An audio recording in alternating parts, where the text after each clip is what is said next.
नमस्कार मित्रांनो, मी निखिल गुंजा स्वागत करतोय परत एकदा तुमचं माझ्या नवीन मिनी ब्लॉगमध्ये.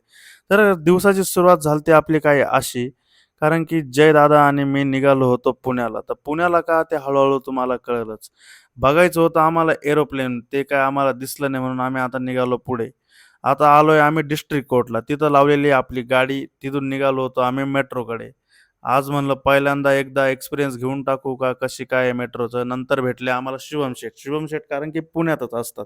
त्यांना घेऊन निघालो मेट्रोत. मेट्रोतून आम्ही डायरेक्ट पोहोचलो दगडूशेठ गणपतीकडे.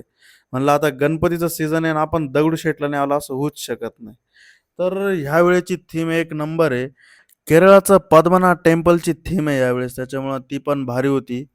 आणि म्हणलं शुभम शेठ म्हणले, "मी पण एक टेक घेतो." म्हणलं, "100% घेऊन टाका दादा, काय अडचण नाही."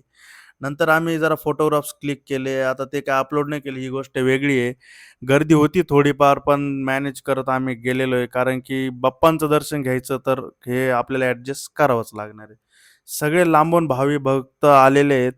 आता बाकीचं काही एवढं जास्त बोलू नाही शकत. आता बाकी तुझ्याच साठी उघडून दार, वाट पाहून झाली पार. चिंता हरून देवा थकला असणार, दे माझ्या खांद्यावर भार. थोडा इथं टेकून जा, घास खाऊन दर्शन घेऊन आता निघालेलो आहे आम्ही दुसऱ्या डेस्टिनेशनला जाण्यासाठी. तर आता आलेलो आहे परत मेट्रो स्टेशनला.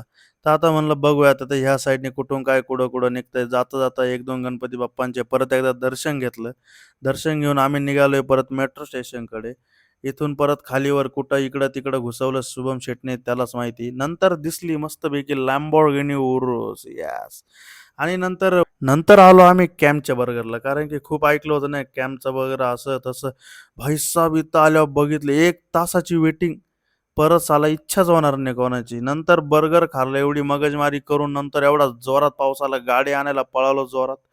नंतर गाडी वगैरे घेतली आणि जे निघालो का नंतर डायरेक्ट एका ठिकाणी गेलो, तिकडे थोडं रिलॅक्स केलं